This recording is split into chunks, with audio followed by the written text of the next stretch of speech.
Given many green initiatives need to germinate from municipalities, what such initiatives will you be introducing to the city, and what initiatives will you be championing? Erin, you go first.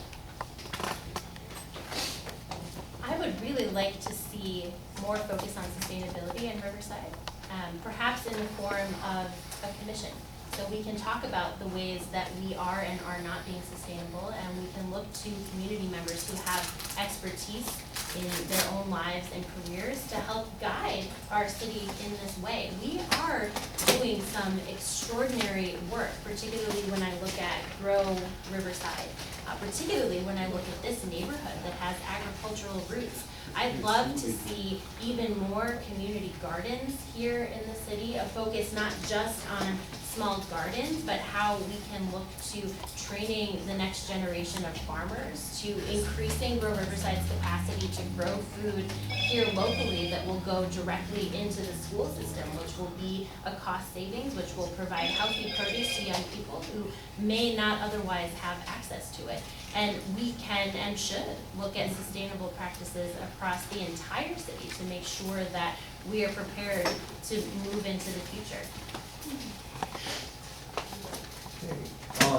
There are several initiatives that are in place that I think are very important. Grow Riverside is one of them. It began with a focus on how do we restore agriculture in the Greenbelt area, which was largely citrus.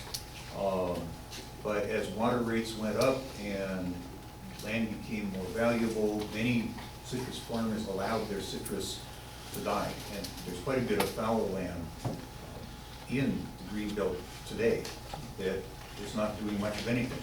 So Grow Riverside was intended originally to figure, how do we get agriculture back on those parcels? It has grown now to include, how do you bring it to the north side? How do you do things like the Teckeskeet Community Garden at Bonamina Park, which is the most successful of the city's community gardens.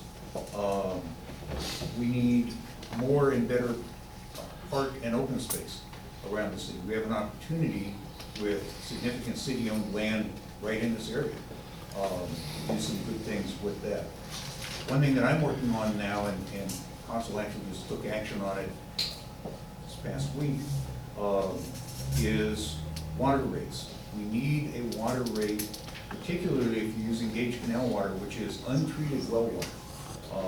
So it is not potable as it is, but it's useful for irrigation. How do we keep water affordable for agricultural uses? Okay.